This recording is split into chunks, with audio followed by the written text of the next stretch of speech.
Hello दोस्तों, TET maths YouTube channel में आप सभी का स्वागत। और आज हम रीट 2022 साइकोलॉजी के अंतर्गत एक नया टॉपिक पढ़ने जा रहे हैं, संज्ञानात्मक विकास का सिद्धांत। टॉपिक वही है, सिद्धांत नया है। ठीक है, तो ये संज्ञानात्मक विकास का सिद्धांत, इसमें से कोई भी एग्जाम जो है अछूता नहीं रहा। मतलब हर एक एग्जाम में इससे क्वेश्चन आना 101% चांस रहते हैं। ठीक है, क्वेश्चन हर एक एग्जाम में इससे पूछा जाता है, चाहे वो एचटेट हो, रीट हो, यूपी टेट हो, ठीक है, चाहे वो कोई भी टेट एग्जाम हो, सी टेट हो। उसमें क्या है, प्याजे से एक क्वेश्चन तो 101% आना ही आना है, और कई बार तो दो दो क्वेश्चन भी आ जाते हैं। ठीक है, तो ये सिद्धांत बहुत ज़्यादा इंपॉर्टेंट है। ठीक है, और इसी के बेस पे हमें क्या है, बहुत ज़्यादा साइकोलॉजी की समझ हमारी विकसित होने वाली है। देखिए भी, इसे हम क्या कहते हैं, संज्ञानात्मक विकास का सिद्धांत। पहला क्वेश्चन यहाँ से पूछा गया है कि संज्ञानात्मक विकास का सिद्धांत किसने दिया था। संज्ञानात्मक विकास का सिद्धांत किसने दिया था, इसके प्रतिपादक कौन थे, जीन प्याजे। आपको ये पहला नाम याद रखना है इसमें, पहले ही क्वेश्चन के अंदर, कि इसके प्रतिपादक कौन है, जीन प्याजे हैं। इसमें आपको ध्यान रखना कि जीन प्याजे को संज्ञानवादी कहते हैं। संज्ञानवादी का मतलब क्या है कि ये मस्तिष्क से जुड़ी हुई, मस्तिष्क हमारा किस तरीके से चीज़ों को याद करता है, और इसे क्या है हम एक और विकासात्मक मनोविज्ञान का जनक भी कहते हैं। ये भी क्वेश्चन रीट के अंदर पूछा गया, विकासात्मक मनोविज्ञान के जनक कौन है, जीन प्याजे हैं। विकासात्मक मनोविज्ञान का जनक क्यों कहते हैं, क्योंकि ये क्या है, विकास की अवस्थाओं को एक क्रम से रखा इन्होंने। ठीक है, क्रम से समझाया विकास की कितनी अवस्थाएं होती हैं, उनके अंदर किस तरीके के, एक बच्चे के अंदर किस तरीके से क्या है उसकी सोच का डेवलपमेंट होता है। ठीक है, उसका शारीरिक विकास है चाहे मानसिक विकास है, किस तरीके से होता है। खासतौर पे मानसिक विकास पे इन्होंने बात की, तो मानसिक विकास जो है किस तरीके से होता है धीरे धीरे, उसके बारे में संपूर्ण चर्चा जो है इन्होंने क्या है, विभिन्न अवस्थाओं के जरिए की। ठीक है, जन्म से लेकर दो वर्ष तक अलग समझाया, एक अवस्था बना दी, 2 से 7 वर्ष के लिए एक अलग अवस्था बनाई, इस तरीके से। यहाँ पे आप देखिए, इसलिए क्या है, इन्हें विकासात्मक मनोविज्ञान के जनक भी कैसे, विकासात्मक मनोविज्ञान के जनक। ठीक है, कौन है, जीन प्याजे हैं। ये एक क्वेश्चन इस तरीके से भी पूछा गया कि जीन प्याजे कौन है। ठीक है, तो आपको ध्यान रखना है कि जीन प्याजे एक जीव शास्त्री है, जीव शास्त्री। ठीक है, ये आपको ध्यान रखना है। लेकिन इन्होंने ज़्यादातर अधिकतम काम जो है वो साइकोलॉजी के क्षेत्र में भी इन्होंने बहुत काम किया है। मनोविज्ञान क्षेत्र के अंदर भी इनके क्या है, बहुत ज़्यादा अनुसंधान रहे हैं, बहुत ज़्यादा इन्होंने प्रयोग करके इस मनोविज्ञान को आगे लेकर के आए। अब देखिए भी, इसके अंदर कुछ और चीज़ें जो आपको याद रखने वाली हैं। इन्होंने क्या है, स्विट्जरलैंड के अंदर जिनेवा में लेबोरेटरी स्कूल की स्थापना की। तो पहला क्वेश्चन यहाँ से बनता है, लेबोरेटरी स्कूल की स्थापना कहाँ पे की गई, तो ये आपको पता होना चाहिए, स्विट्जरलैंड के जिनेवा के अंदर। ठीक है, और ये लेबोरेटरी स्कूल इसकी स्थापना जो है वो किसने की थी, जीन प्याजे ने की थी, ये भी आपको ध्यान रखना है। उसके बाद इसका प्रयोग किस पे किया था, प्रयोग अपने ही बच्चों पर। इन्होंने लॉरेंट, ल्यूसिन व जैकलिन, इनके 3 जो हैं बच्चे थे, लॉरेंट, ल्यूसिन व जैकलिन। तो इसके ऊपर क्या है, इन्होंने अपना प्रयोग किया था, इनके व्यवहार का अध्ययन किया था। ठीक है, इनके सोचने के तरीके का अध्ययन किया, किस तरीके से सोच रहे हैं, ठीक है, किस तरीके की क्रियाएं कर रहे हैं, उन सभी का अध्ययन करने के बाद क्या है, एक सिद्धांत दिया जिसे हम क्या कहते हैं, संज्ञानात्मक विकास का सिद्धांत। इनके द्वारा लिखी गई प्रथम पुस्तक आपको जरूर याद रखनी है। वैसे पुस्तक वगैरह ज़्यादा नहीं पूछी जाती, लेकिन प्रथम एक तो आपको याद रखनी है, the language and thought of the child. ये इसकी प्रथम पुस्तक थी। सबसे पहले लिखी हुई पुस्तक कौन सी है, the language and thought of the child. ये 1923 के अंदर प्रकाशित हुई थी, ये बात आपको ध्यान रखनी है। उसके बाद इसकी कुल पुस्तकें जो हैं 32 हैं, 32। इनकी कुल पुस्तकों की संख्या कितनी है, 32। तो इन्होंने सर्वाधिक पुस्तकें लिखी थी, सबसे ज़्यादा पुस्तकें लिखी थी। कितनी पुस्तकों का इन्होंने मनोविज्ञान के क्षेत्र में योगदान दिया, 32 पुस्तकों का। ठीक है, ये बात आपको ध्यान रखनी है। उसके बाद संज्ञान और वृद्धि एक जैविक क्रिया है। ये किसका कथन है, ये भी जीन प्याजे का कथन है कि संज्ञान जो है, संज्ञान या वृद्धि को क्या मानते हैं, कि जैविक क्रिया मानते हैं। ठीक है, एक जैविक क्रिया है, तो ये बात आपको ध्यान रखनी है। उसके बाद तर्क तथा मनोविज्ञान के मध्य का सेतु। इसका जो सिद्धांत है, संज्ञानात्मक विकास के सिद्धांत को तर्क और मनोविज्ञान के मध्य का सेतु भी कहते हैं। ठीक है, किस किस के बीच का, तर्क और मनोविज्ञान। मध्य का सेतु मतलब क्या होता है, सेतु क्या होता है, जैसे को हम सेतु कहते हैं। ठीक है, जैसे श्री राम ने क्या एक सेतु बनाया था। तो इसमें आप देखिए कि तर्क तथा मनोविज्ञान, तर्क और मनोविज्ञान, इन दोनों का कॉम्बिनेशन बनाता है ये सिद्धांत। इसलिए क्या कहते हैं, इसे तर्क और मनोविज्ञान के मध्य का सेतु कहा जाता है। ये बात आपको इस सिद्धांत के बारे में याद रखनी है। ठीक है, इस सिद्धांत को आपको ऐसे बता देंगे, इसके अंदर जो जो बातें आ रही हैं, जिस तरीके के क्वेश्चन पूछे गए हैं या पूछे जाने की संभावना है, ये सिद्धांत हम बहुत अच्छे से पढ़ने वाले हैं। इसके अंदर कोई भी क्वेश्चन आएगा निश्चित तौर पे आप क्या है बढ़िया ढंग से कर पा रहे होगे। और सबसे ज़्यादा क्वेश्चन जो है वो इसी पोर्शन से गलत भी होते हैं, ठीक है। ये भी आपको बात ध्यान रखनी, इसलिए क्या है एक एक फैक्ट्स को सबसे बढ़िया तरीके से अच्छे तरीके से आपको समझना है। अब देखिए कई बार तो ये भी क्वेश्चन पूछा गया है रीट के अंदर, सीटेट के अंदर, ये खूब भर भर के क्वेश्चन आए हो। अभी मेरे पास टाइम नहीं रहता कि मैं यहाँ पे मेंशन करूँ कि ये किस एग्जाम में पूछा गया क्वेश्चन है, ठीक है भाई। तो यहाँ पे आप ये ध्यान रखिएगा कि यहाँ पे जो भी कुछ लिखा हुआ है किसी न किसी एग्जाम में पूछा गया है, ये बात आपको ध्यान रखनी है। विकास की अवस्थाएं, विकास की अवस्थाएं इन्होंने 4 बताई थी। संज्ञानात्मक विकास का जो सिद्धांत है उसके अंदर कितनी अवस्थाएं हैं? 4 अवस्थाओं का उल्लेख है उसके अंदर। कौन कौन सी? सबसे पहली अवस्था, इसको आपको क्रम से याद रखना है। सबसे पहली अवस्था संवेदी पेशीय अवस्था इसे कहते हैं, या फिर संवेदनात्मक अवस्था भी इसे कहते हैं। नाम आपको याद रखने हैं, संवेदी पेशीय या फिर संवेदनात्मक अवस्था पहली अवस्था है, और ये जन्म से लेकर के 2 वर्ष, ठीक है। इसकी आयु क्या रहती है? इसका आयु काल क्या रहता है संवेदी पेशीय या संवेदनात्मक अवस्था का? तो जन्म से लेकर के 2 वर्ष तक की जो अवस्था होती है एक बालक की, उसे हम क्या कहते हैं? संवेदी पेशीय अवस्था कहते हैं। और इसे हम इंग्लिश के अंदर क्या कहते हैं? सेंसरी मोटर स्टेज कहते हैं। ये भी आपको पता होना चाहिए। SMS मैंने इसलिए लिख रखा है सेंसरी मोटर स्टेज, ठीक है, इंग्लिश के अंदर। अब देखिए भाई इसके अंदर किस तरीके का व्यवहार या किस तरीके का सोचने का ढंग रहता है एक बालक का, किस तरीके से वो वातावरण के प्रति अनुक्रिया करता है, सबसे पहले आप उस बारे में यहाँ पे आपको कुछ बातें आपको ध्यान रखनी है। तो संवेदी पेशीय अवस्था में अंदर क्या होता है इसके अंदर कि बच्चा जो है वो बाह्य जगत से अनभिज्ञ होता है। मतलब एक छोटा सा बच्चा होता है, उसको क्या है बाह्य जगत से कोई लेन देन नहीं होता ज़्यादा, ठीक है भाई। वो क्या है अपने खुद के अंदर खोया रहता है।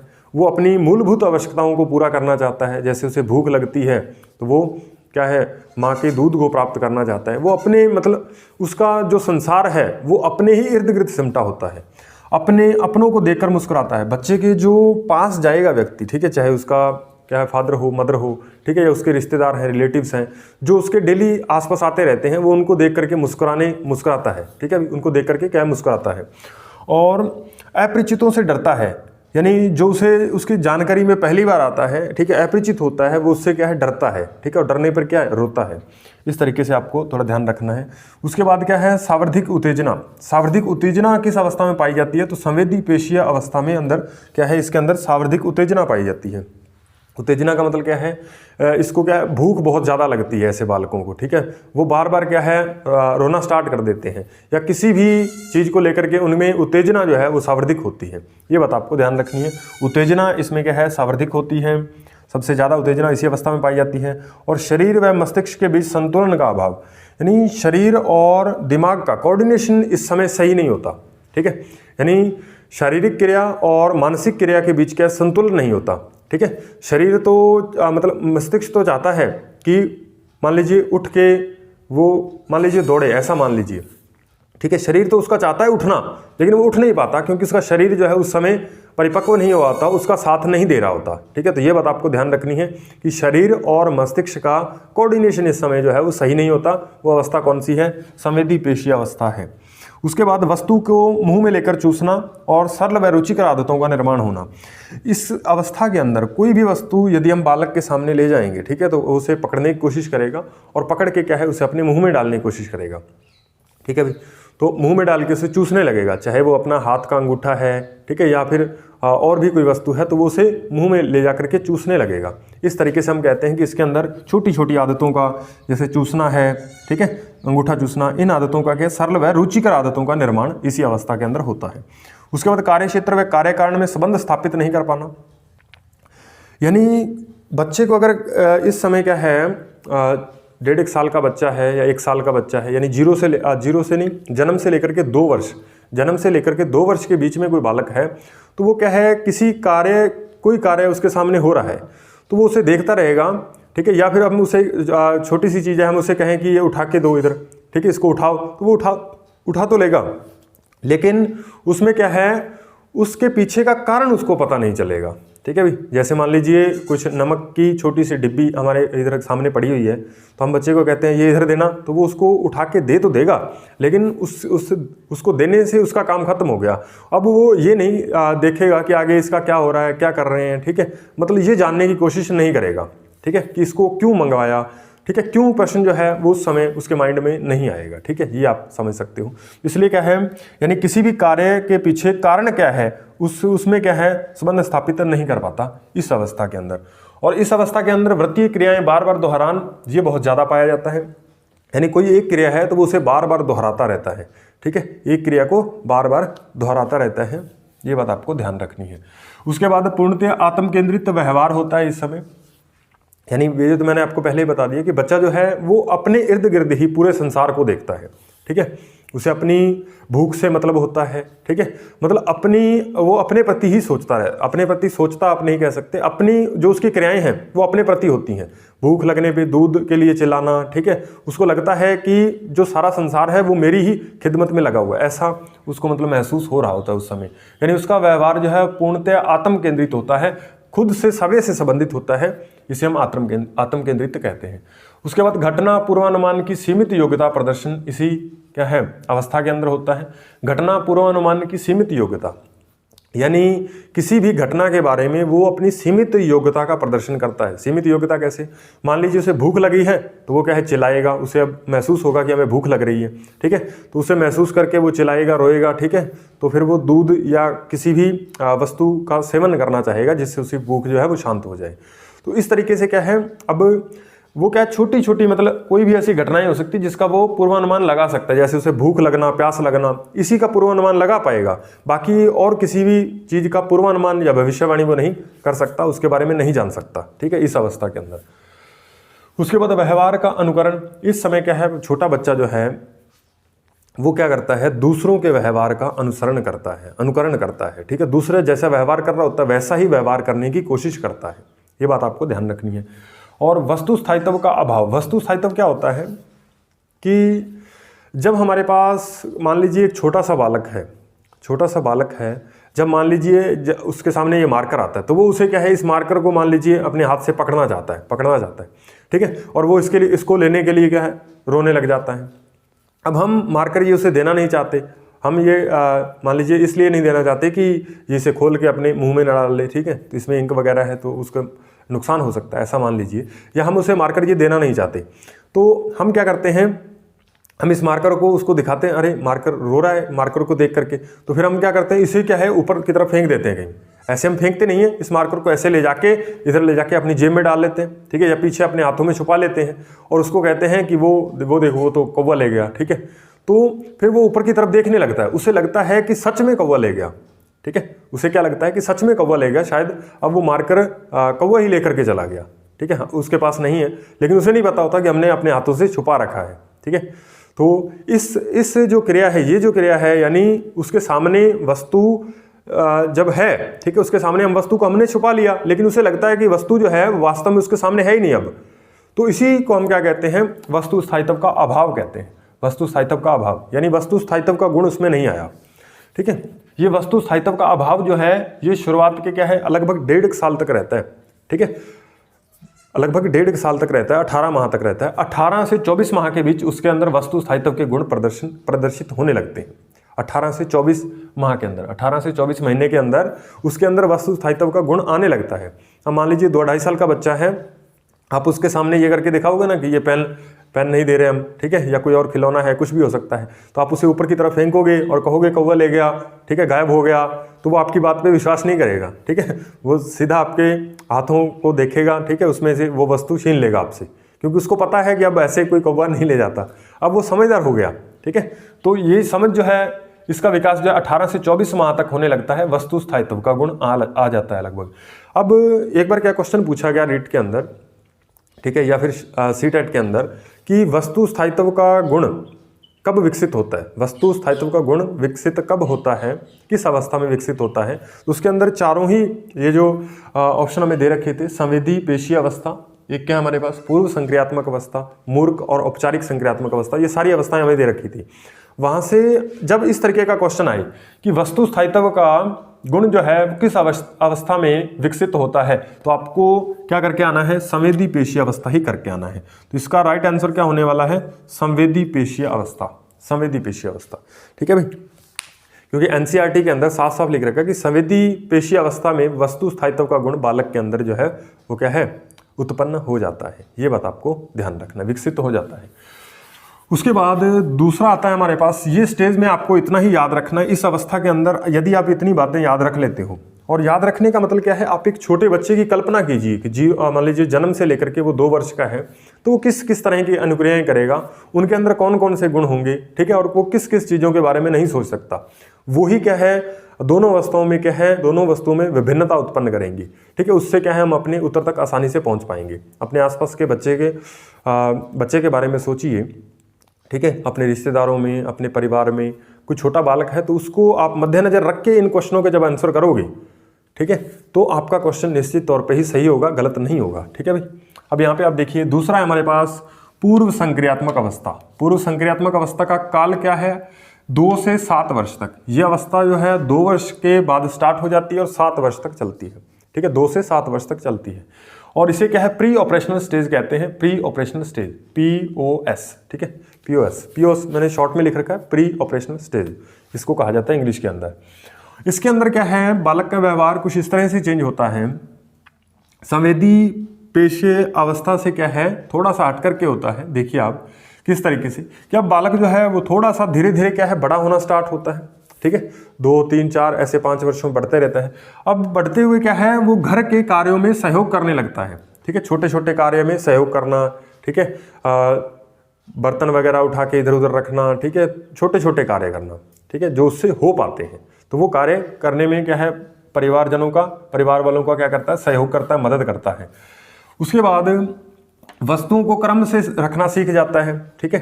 जैसे मान लीजिए आप क्या है, इसके अंदर यदि आप छोटे छोटे बालक को बॉक्स दोगे, ठीक है, और पहले एक छोटा बॉक्स है, फिर उसके बाद बड़ा, फिर उसके बाद थोड़ा और बड़ा बॉक्स हो जाता है, उसके बाद थोड़ा और बड़ा बॉक्स।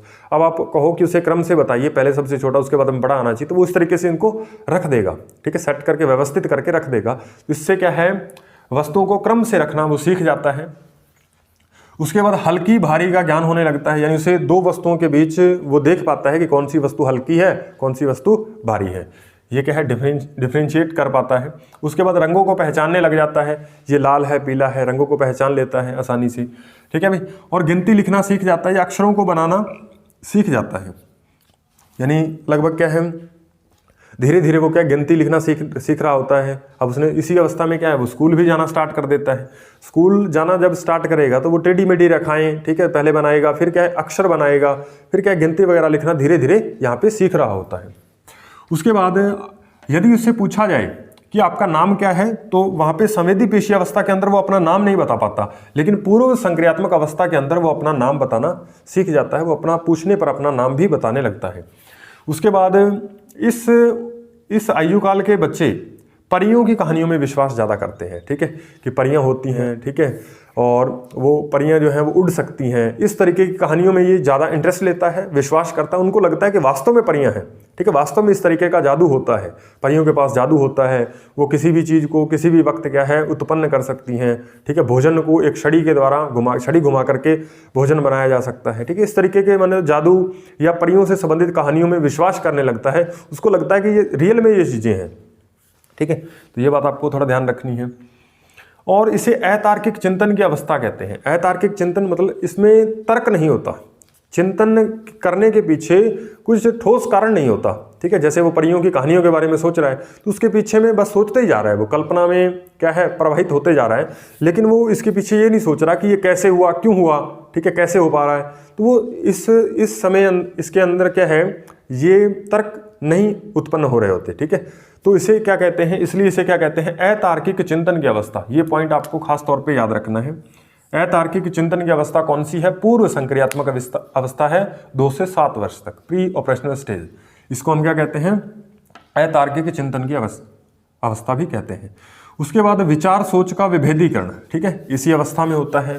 क्या है, 2 विचार और सोच के अंदर जो है वो विभेद कर पाता है, ठीक है, विचारों के अंदर विभेद कर पाता है। उसके बाद जीववाद या सजीव चिंतन।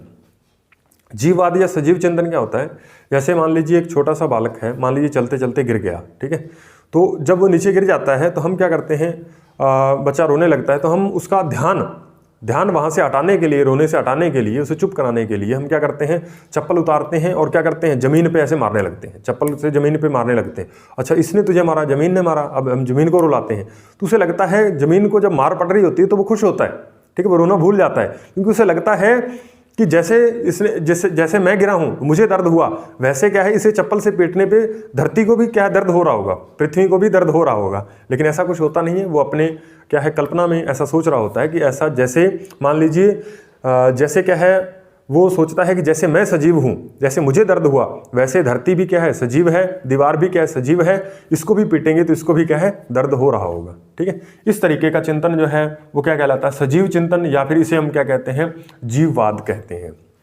ठीक है, ये क्वेश्चन आपको बहुत अच्छे तरीके से पता होना चाहिए कि जीववाद या सजीव चिंतन क्या होता है। जब बच्चा जो है वो निर्जीव वस्तु को भी सजीव मान के कल्पना करने लगता है। जैसे मान लीजिए एक जो बालक है वो मान लीजिए क्या है, एक पानी की छोटी सी नदी है, उसके किनारे किनारे मान लीजिए चल रहा है, तो उसके अंदर क्या है, सूर्य की परछाई आ रही है, तो उसको लगेगा कि जैसे जैसे वो आगे बढ़ेगा तो उसको लगेगा कि जैसे पानी के अंदर भी सूर्य उसके साथ साथ चल रहा है।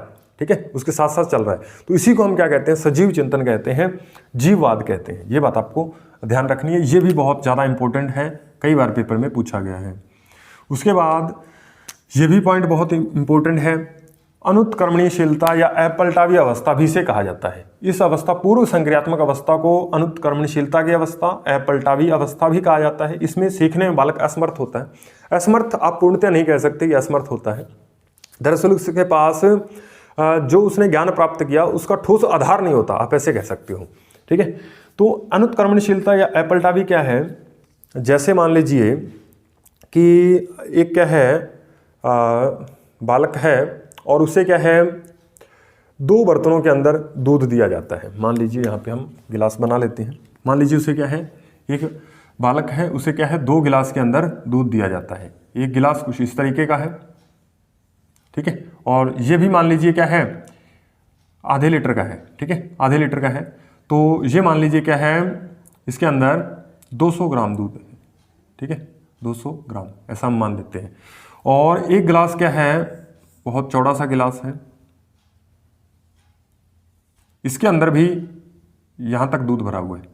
ठीक है, क्योंकि इसके अंदर ये भी कितना है, 200 ग्राम है, ये भी 200 ग्राम है, और ये यहाँ तक भरा हुआ है, इसके अंदर भी कितना आ रहा है, 200 ग्राम। लेकिन ये गिलास जो है वो छोटा है, ऊंचाई लगभग दोनों की क्या है, समान है।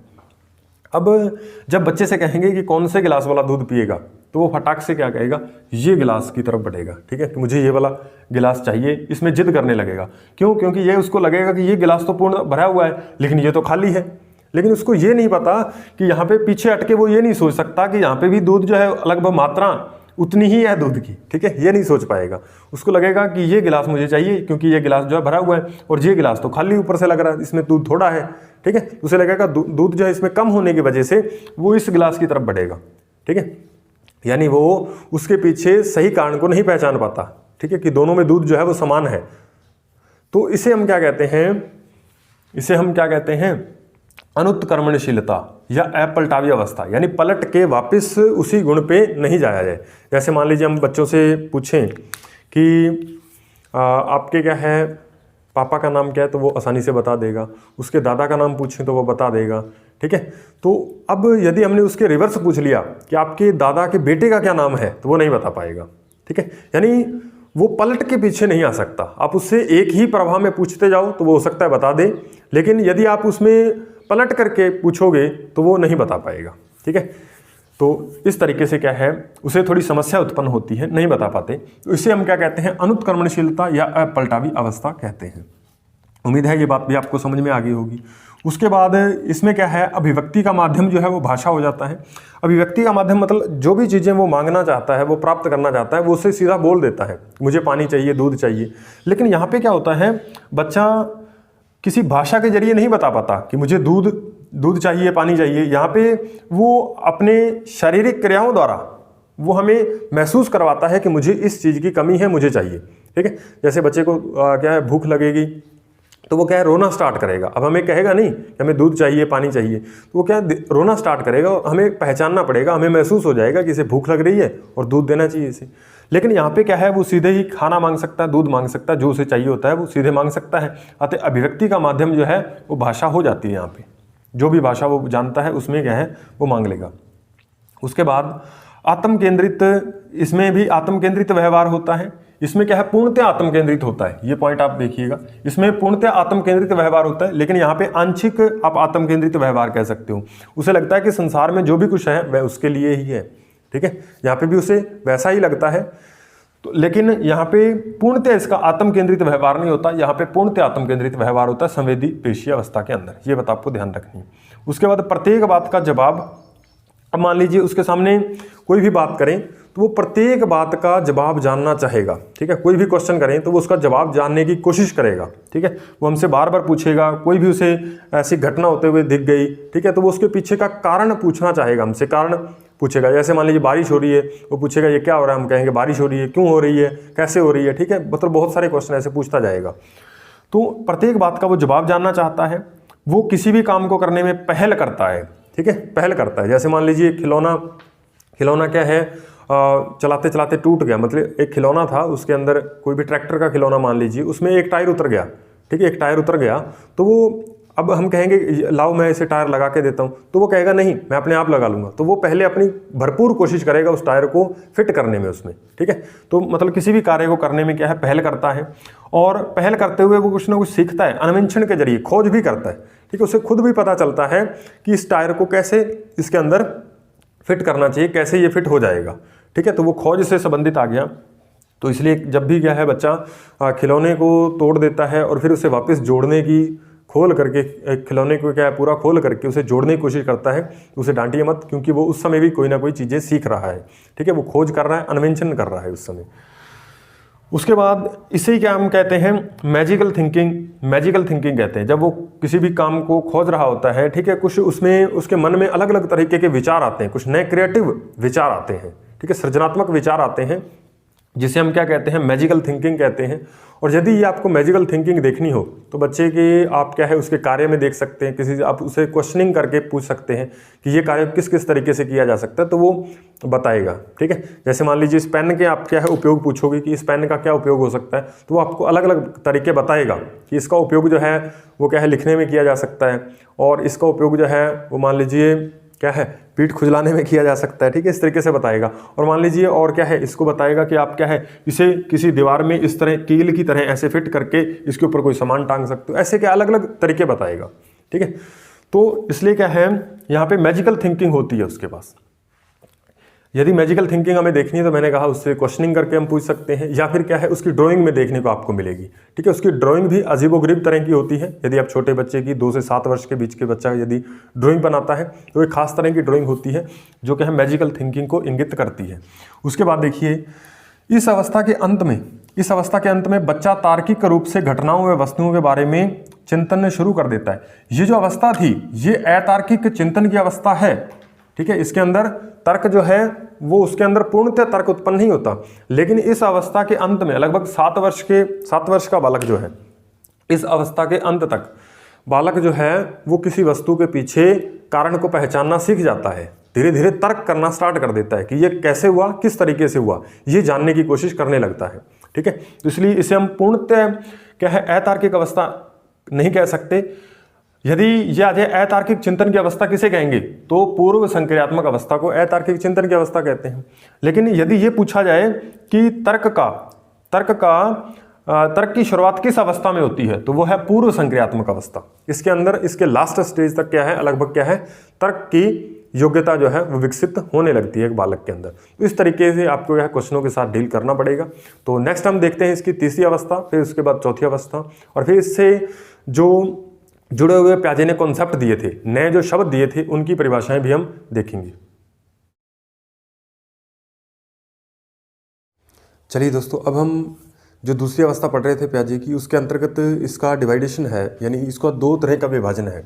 दूसरी अवस्था जो है पूर्व संक्रियात्मक अवस्था, ये 2 भागों में बंटी हुई है। आप देखोगे इसमें, तो पहली को हम कह देते हैं प्राक संक्रियात्मक या फिर प्राक संप्रत्यात्मक अवस्था, और दूसरे को हम कहते हैं अंतर्ज्ञान या अंत प्रज्ञावस्था। अब देखिए भाई, ये अवस्था 2 से लेकर के 4 वर्ष तक होती है। ये क्या है 4 से 7 वर्ष तक होती है। ये बात आपको थोड़ी ध्यान रखनी है, क्योंकि पेपर में कई बार इसी अवस्था क्या है दे करके पूर्व संक्रियात्मक अवस्था इनमें से कौन सा इसका प्रकार है तो वो पूछ लेता है। इस तरीके से आपको याद होना चाहिए। तो प्राक संक्रियात्मक अवस्था जो 2 से 4 वर्ष, इसमें क्या है बच्चे में कल्पनात्मकता बहुत ज़्यादा पाई जाती है। बच्चा संकेतों के माध्यम से, सूचकों के माध्यम से सीखता है, ठीक है। यानी किसी भी चीज़ जो उड़ रही है उसको प्रतीक मान लेता है कि पंछी है, तो उस तरीके से बच्चा जो है वो धीरे धीरे सीखना स्टार्ट करता है। यहाँ पे आप देखिए अंतर्ज्ञान अवस्था के अंदर संरक्षण व उत्क्रमणीयता का अभाव पाया जाता है। जीववाद, सजीव चिंतन यहाँ पे सर्वाधिक होता है, ठीक है। यहाँ पे जीववाद की घटना, एनिमिज्म की घटना जो है वो सबसे ज़्यादा पाई जाती है। ये बात आपको ध्यान रखनी है। उसके बाद देखिए तीसरी अवस्था की ओर बढ़ते हैं। ये हमारे पास मूर्त संक्रियात्मक अवस्था, इसे कहते हैं कॉन्क्रीट ऑपरेशनल स्टेज, ठीक है, COS। ये जो है 7 से 11 वर्ष तक होती है। ये इसका आपको जो एज है वो आपको याद रखनी है 7 to 11, ठीक है, ये आपको याद रखना है। 7 से 11 वर्ष तक ये अवस्था चलती है। मूर्त संक्रियात्मक अवस्था इसे कहते हैं। मूर्त संक्रियात्मक अवस्था में देखिए चिंतन जो है वो केवल मूर्त वस्तुओं तक ही सीमित होता है। यानी बच्चे के सामने जो वस्तु होती है वो उसी के बारे में चिंतन कर सकता है, उसी के बारे में सोच सकता है, यानी अमूर्त चिंतन नहीं कर पाता, ठीक है। तो ये बात आपको ध्यान रखनी है। मूर्त यानी जो उसके सामने वस्तु है उसी के बारे में केवल बता पाएगा, सोच पाएगा, अमूर्त वस्तु के बारे में नहीं बता सकता, ठीक है भाई। तो यहाँ पे आप देखिए आगे आ जाएगा हमारे पास तुलना या समानता और असमानता करना सीख जाता है। तुलना, समानता, असमानता करना सीख जाता है, यानी किसी दो वस्तुओं के बीच तुलना करना, उनमें क्या क्या समानताएं हैं, क्या क्या असमानताएं हैं, ठीक है, विभिन्नताएं हैं, वो सब क्या है देखना, बताना सीख जाता है, ठीक है भाई। ये बात आपको ध्यान रखनी है। उसके बाद गलत और सही चीज़ में क्या है भेद करना भी सीख जाता है। उत्कर्मणशीलता और पलटावी गुण विकसित हो जाता है। हमने इसके पिछले अवस्था में पूर्व संक्रियात्मक अवस्था में हमने बात की थी कि बच्चे के अंदर अपलटावी गुण जो है वो क्या है, अपलटावी गुण होता है, यानी वो पलट नहीं सकता, पीछे नहीं आ सकता। जैसे हमने क्या इसका एग्जाम्पल भी लिया था, जैसे कि 2 गिलासों के अंदर हमने दूध लिया था, एक गिलास जो था संकरा था, एक गिलास जो है वो चौड़ा था। दूध दोनों में समान था, लेकिन फिर भी बच्चे ने जो ज़्यादा ऊंचाई तक जिसमें दूध था संकरे गिलास वाले दूध को चुना, ठीक है, क्योंकि उस समय उसमें क्या है पलटावी गुण विकसित नहीं हुआ था। लेकिन यहाँ पे इस अवस्था के अंदर क्या है पलटावी गुण बच्चे के अंदर विकसित हो जाता है। अब उसको पता चल जाएगा कि दोनों में बराबर ही दूध है, कोई भी वो चुन सकता है, ठीक है। इस तरीके से यहाँ पे क्या है उत्कर्मणशीलता आ जाती है, पलटावी गुण विकसित हो जाता है। चिंतन में क्रमबद्धता आने लगती है, यानी चिंतन जो है वो क्रमबद्ध तरीके से स्टेप बाय स्टेप आगे बढ़ने लगता है, धीरे धीरे क्रमबद्धता आने लगती है। किसी भी चीज़ के ऊपर यदि उसे बच्चे को विचार प्रकट करने के लिए कहा जाए तो वो लगभग क्या है एक क्रम के अनुसार उसमें क्या है वह क्रम के अनुसार बताता है हमें, ठीक है। क्रमबद्ध चिंतन की स्थिति उसमें हो जाती है, ये बात आपको ध्यान रखना है। उसके बाद भाषा व संप्रेषण की योग्यता का विकास होने लगता है। बच्चा जो है भाषा का बढ़िया तरीके से प्रयोग करने लगता है। संप्रेषण, उसका बोलने का ढंग, बोलचाल जो है वो क्या है उसकी भाषा जो है, भाषा शैली जो है वो बढ़िया होने लगती है। उसके बाद बालक दिन, तारीख, समय, महीने, वर्ष बता सकता है, ठीक है। ये एक बार सीटेट के अंदर पूछा गया था कि एक बालक जो है वो तारीख, समय, महीने या वर्ष बता सकता है तो उस बालक की उम्र क्या रही होगी, ठीक है। तो वहाँ पे ऑप्शन था 4 साल, ठीक है, और 2 साल, ठीक है, 5 साल, इसके बाद एक 9 साल ऑप्शन था। तो वहाँ पे हमें 9 वर्ष ऑप्शन जो है वो सही करना था, क्योंकि 7 से 11 वर्ष के अंदर क्या है मूर्त क्रियात्मक अवस्था होती है। इसके अंदर क्या है बालक दिन, तारीख, समय और महीने, वर्ष इत्यादि बताना जो है वो सीख जाता है। और ये लगभग क्या है 9 वर्ष के आसपास की घटना होती है, ठीक है। लगभग 9 वर्ष में क्या है ये सारी चीज़ें बताना बच्चा जो है वो सीख जाता है। उसके बाद देखिए संरक्षण, वर्गीकरण और संग्रहण, ये तीनों योग्यताएं इसके अंदर आ जाती हैं। संरक्षण क्या होती है, जैसे मैंने बताया था कि वस्तु स्थायित्व का गुण इसके अंदर आने लगता है, ठीक है। तो यहाँ पे संरक्षण और वर्गीकरण, किसी भी वस्तुओं का संरक्षण का मतलब क्या हुआ कि किसी वस्तु के बारे में वो अपने विचार जो है वो अच्छे तरीके से रख सकता है, उसको पता है कि किस चीज़ का अस्तित्व है, किस चीज़ का अस्तित्व नहीं है।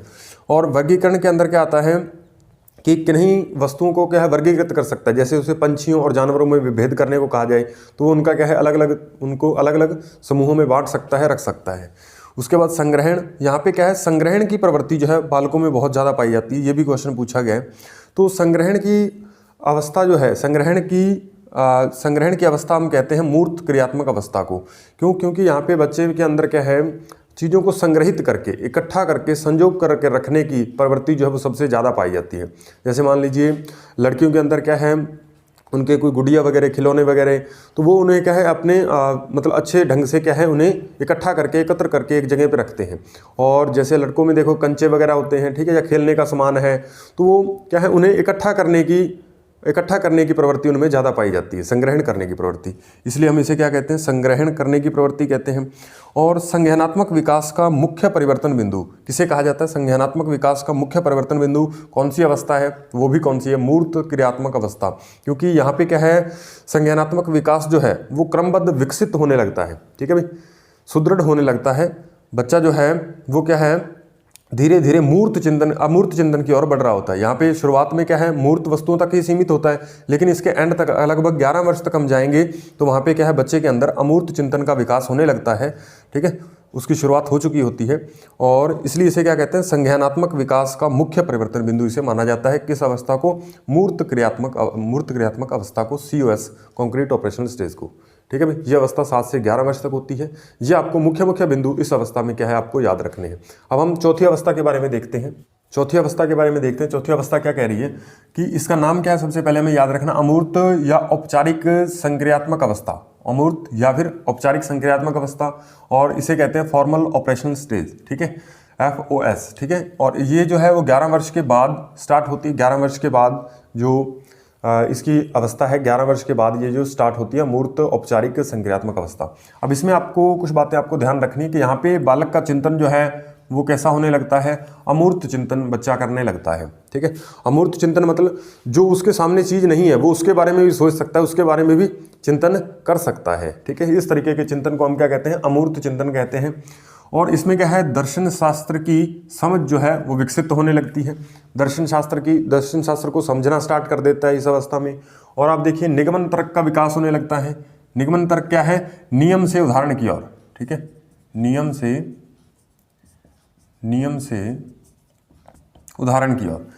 उदाहरण की ओर वो क्या है, सोचना स्टार्ट कर देता है। पहले उसके सामने पहले वो नियम को उसको पता चल जाता है, नियम सीख लेता है, और नियम के संबंधित क्या है वो उदाहरण भी प्रस्तुत करने लग जाता है इस अवस्था के अंदर। तो इसके अंदर क्या है, निगमनात्मक तर्क जो है उसका विकास होने लगता है। और इसके अंदर समस्या समाधान की उचित योग्यता का विकास। उसके सामने यदि कोई समस्या आती है तो वो अपनी भरपूर कोशिश करता है कि उस समस्या का वो समाधान कर सके, उसकी तह तक पहुंचने की कोशिश करता है, समस्या का उचित समाधान सोचने की कोशिश वो करता है। समस्या समाधान की उचित योग्यता का विकास हो जाता है उसके अंदर। और चिंतन में क्रमबद्धता, ठीक है, यहाँ पे भी चिंतन क्रमबद्ध होना स्टार्ट हुआ था, लेकिन यहाँ पे लगभग इसका चिंतन जो है वो क्रमबद्ध तरीके से व्यवस्थित हो चुका होता है। किसी भी चीज़ के बारे में चिंतन करना है, किसी भी वस्तु के बारे में चिंतन करना है तो उसमें क्रमबद्धता आ जाती है। इसके बाद क्या है, विकेंद्रण अर्थात वस्तुनिष्ठता एवं वास्तविकता। विकेंद्रण का मतलब क्या होता है कि इसके अंदर क्या है, वस्तुनिष्ठता और वास्तविकता। मान लीजिए क्या है, वस्तुनिष्ठता क्या होती है कि जब क्या है एक प्रश्न का केवल और केवल एक ही उत्तर हो, ठीक है। जब जैसे हमारे वर्तमान प्रधानमंत्री का नाम, तो वर्तमान में तो एक ही प्रधानमंत्री हमारे देश का, तो उसमें एक फिक्स आंसर है, ठीक है। तो इस तरीके के प्रश्नों को, आंसर को हम क्या कहते हैं, वस्तुनिष्ठता कहते हैं। और वास्तविकता तो आप जानते ही हो, ठीक है, जो वास्तव में चीज़ें हैं उसी को हम वास्तविकता कहते हैं। विकेंद्र, इनकी सोच में क्या है, विकेंद्रण होने लगता है, वस्तुनिष्ठता वास्तविकता आने लगती है। ये बात आपको ध्यान रखनी है। उसके बाद ये जो है वो सिद्धांत यहाँ पे कंप्लीट हुआ, ठीक है। इसके अंदर कुछ और बातें आपको विशेष तौर पे याद रखनी है जो इसी से संबंधित एग्जाम में पूछी गई हैं, ठीक है, या फिर इनके पूछे जाने की संभावना है। कुछ बातें पूछी गई हैं और कुछ बातें पूछी जा सकती हैं, ठीक है। यहाँ पे आप देखिए प्याजे के 3 कथन आपको याद रखने हैं। सबसे पहला, बच्चों को पुरस्कार दिए जाने से व्यवहार में परिवर्तन के कारण सीखते हैं। ये क्या है, पुरस्कार का समर्थन करते थे, ठीक है। प्याजे जो है ये भी पुरस्कार का समर्थन करते हैं।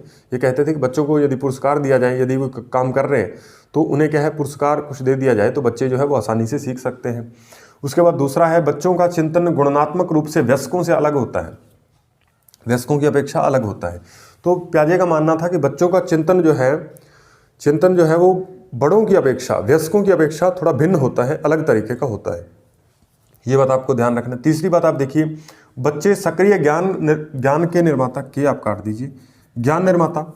बच्चे सक्रिय ज्ञान निर्माता हैं तथा नए वैज्ञानिक हैं जो संसार के बारे में सिद्धांतों की रचना करते हैं, ठीक है भाई। ये बात आपको ध्यान रखनी है कि इन्होंने प्याजे का मानना था कि बच्चे जो हैं उनको आप क्या है, आप सक्रिय भागीदारी आप किसी भी गतिविधि के अंदर यदि शामिल कर रहे हो, ठीक है, तो वो ज़्यादा सीखेंगे क्योंकि वो सक्रिय ज्ञान निर्माता है, मतलब उसके अंदर सक्रिय रह करके वो सीखना ज़्यादा पसंद करते हैं, उन्हें सीखने में ज़्यादा आनंद आता है। तो बच्चे जो हैं वो सक्रिय ज्ञान निर्माता हैं तथा नन्हे वैज्ञानिक हैं जो संसार के बारे में सिद्धांतों की रचना करते हैं। धीरे धीरे जैसे जैसे बच्चा बड़ा हो रहा होता है तो उस समय क्या है वो विभिन्न क्या है अपनी थ्योरी बनाने लगता है, अपने माइंड के अनुसार क्या है थ्योरी बनाने लगता है कि ये जानवर हैं, ये पशु हैं, ठीक है, पक्षी हैं, ठीक है, इस तरीके की मानव है, ठीक है, अलग अलग वस्तुओं के बारे में क्या है उसके अपने ही सिद्धांत होते हैं, ठीक है। इसलिए क्या है प्याजे ने इन्हें क्या है नन्हे वैज्ञानिक कहा, ठीक है भाई। उसके बाद क्या है प्याजे ने 4 समूहों के द्वारा संज्ञान के विकास की श्रृंखला बताई। इसने बताया कि संज्ञान का जो विकास है, ठीक है, जो हमारे मस्तिष्क जो है, ठीक है, उसका विकास जो है वो किस तरीके से होता है, संज्ञान का विकास किस तरीके से होता है। तो इन्होंने क्या है 4 स्टेप बताए थे। पहला क्या है पहचान, ठीक है, कोई भी वस्तु को पहचानना, आइडेंटिफाई करना। दूसरा है निषेध, नेगेशन। तीसरा है पारस्परिकता, ठीक है, यानी रेसिप्रोकल। और चौथा है सहसंबंधात्मक परिवर्तन, यानी किसी भी 2 वस्तुओं के बीच उसके अंदर संबंध जो है वो किस तरीके से चेंज हो रहा है उसको जान करके सीखना, कोरिलेशनल ट्रांसफॉर्मेशन, ठीक है, ये बात आपको ध्यान रखनी है। और प्याजे ने इन्हें क्या है INRC समूह कहा, INRC समूह, तो ये बात आपको ध्यान रखनी है। प्याजे ने क्या कहा INRC, ठीक है, I यहाँ से, N यहाँ से, R और C, ठीक है, INRC समूह इसे कहा, ठीक है। तो उम्मीद है कि ये सिद्धांत आपको बिल्कुल समझ में आ रहा होगा, ठीक है। 1-2 बार इसे पढ़ोगे तो ये आपको आसानी से समझ में आ जाएगा। और ये चीज़ें जो आपको लिखवाए हैं बोर्ड पे ये मोस्ट इंपॉर्टेंट है। ये आपको ये बातें तो एक क्या है अवस्था के अंदर आपको, जैसे ये तीसरी अवस्था के अंदर हमने 5-7 बातें पढ़ी, तो ये तो आपको याद होनी चाहिए। और प्याजे के कथन वगैरह, ठीक है, ये सारी बातें हमें याद होनी चाहिए। अब हमारे पास प्याजे के सिद्धांत का एक छोटा सा पोर्शन बचा है जिसके अंदर उसने कुछ शब्दावली परिभाषाएं दी थी, ठीक है, जैसे समंजन है, समायोजन है, ठीक है, समष्टीकरण है, ऐसे करके आत्मीकरण है। तो ये इनका परिभाषा क्या थी उनको हम समझने की कोशिश करते हैं। चलिए दोस्तों, अब हम देखते हैं प्याजे के द्वारा जो 2-3 शब्द दिए गए थे उनकी परिभाषा क्या है, उनका मीनिंग क्या है। तो प्याजे द्वारा प्रयुक्त शब्द जो हैं, पहला है स्कीमा और दूसरा है अनुकूलन, ठीक है। अनुकूलन के अंदर भी आगे 2-3 शब्द और हैं, आत्मीकरण, समंजन या संशोधन या संयोजन या फिर संतुलनीकरण, ठीक है भाई, ये 3 शब्द अनुकूलन के अंदर आते हैं। तो सबसे पहले हम स्कीमा को देखते हैं। प्याजे ने स्कीमा के बारे में क्या कहा, स्कीमा क्या है, ठीक है। स्कीमा ये लिखा हुआ है नीचे, ये ऊपर हिंदी में लिखा हुआ है।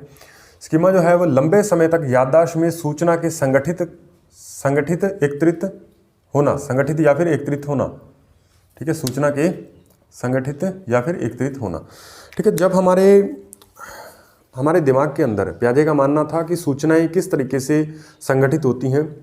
इन्होंने कहा मान लीजिए आपको पहले कोई एक सूचना मिली तो आप उस सूचना का एक बंडल बना के, एक पैकेट बना के अपने दिमाग के अंदर फिट कर लोगे, ठीक है।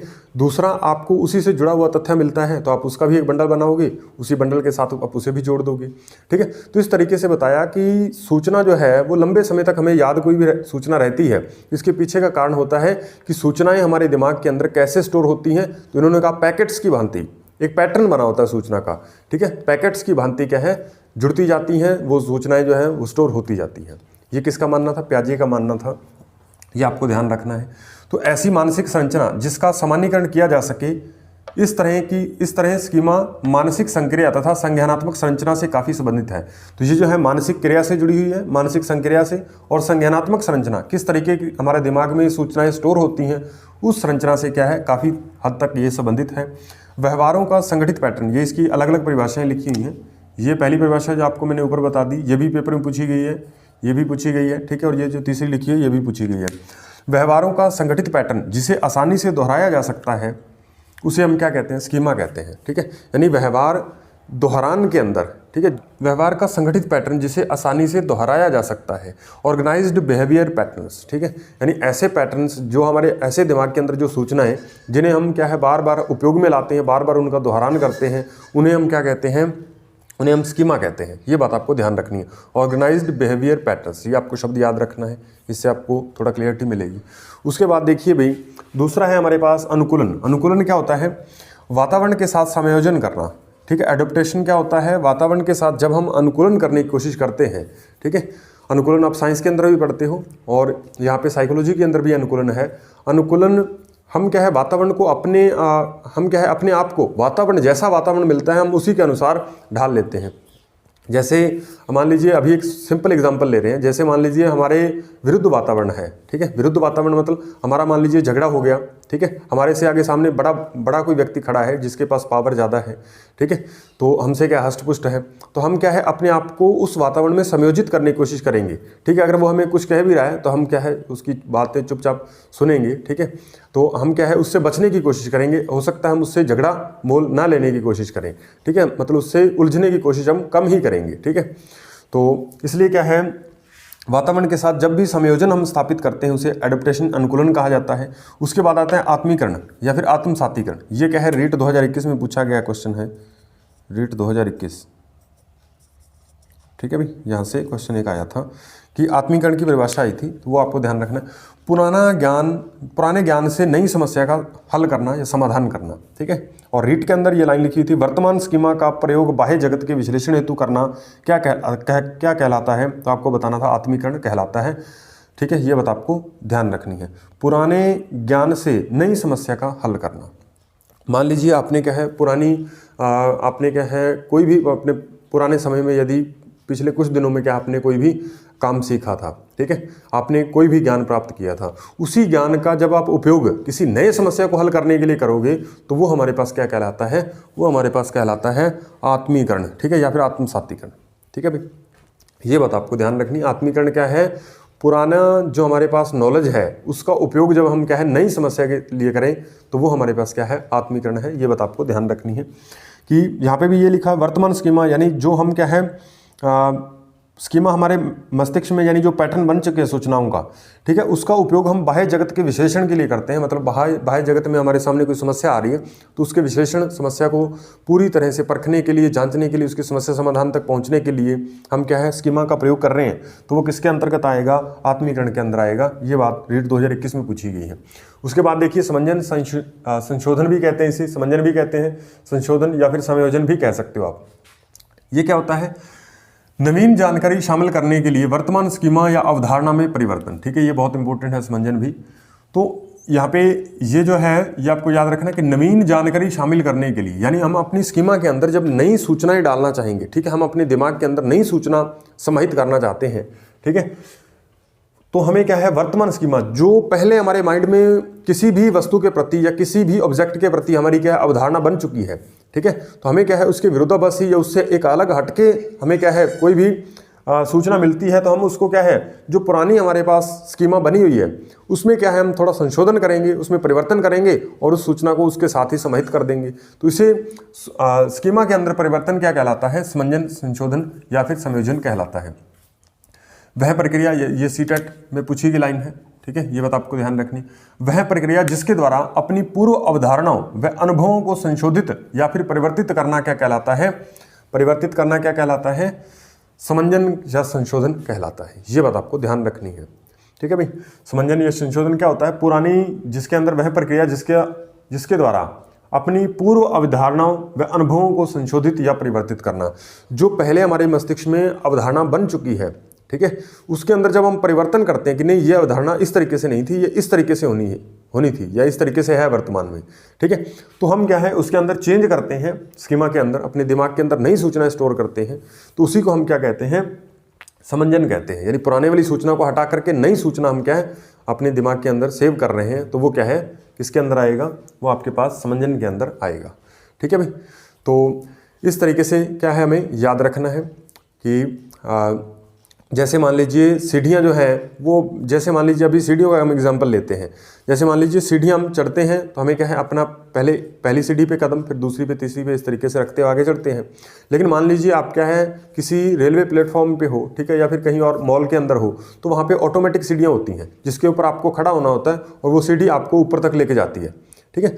तो आपने पहले तो पढ़ रखा था कि हमें क्या है ऊपर चढ़ के जाना है, लेकिन अभी आपको पता चला, आपने लोगों को वहाँ पे चढ़ते हुए देखा, पहले जो आपने सीखा वो क्या है हमारे अंदर जो है वो पैटर्न बना हुआ है जिस तरीके का। पहले आपने सीखा कि सीढ़ियों को हमें चढ़ना पड़ता है, ये खुद नहीं चल के जाती, लेकिन फिर आपने क्या है उसके मिलती जुलती सीढ़ियाँ आपने देखी जिस पे लोग क्या है आपने पहली बार देखी और लोग इस तरीके से उसके ऊपर खड़े हो रहे थे और ऊपर अपने आप जा रहे थे ऑटोमेटिक, ठीक है। तो फिर आपने क्या किया, आपने वहाँ पे आत्मीकरण किया कि पुराना ज्ञान जो था आपके पास, समस्या सीढ़ी के ऊपर खड़ा होना, ठीक है, आपने पहले जो ज्ञान आपने ग्रहण कर रखा था, फिर आपने क्या किया, उसके अंदर संशोधन किया। संशोधन करने का मतलब आपने इस तरीके से वही ज्ञान अपना वहाँ पे नहीं आपने लगाया, आपने कहा कि यहाँ पे चलो खड़े हो जाते हैं तो हम अपने आप आगे चले जाएंगे, सीढ़ी ऊपर तक पहुँच जाएंगे।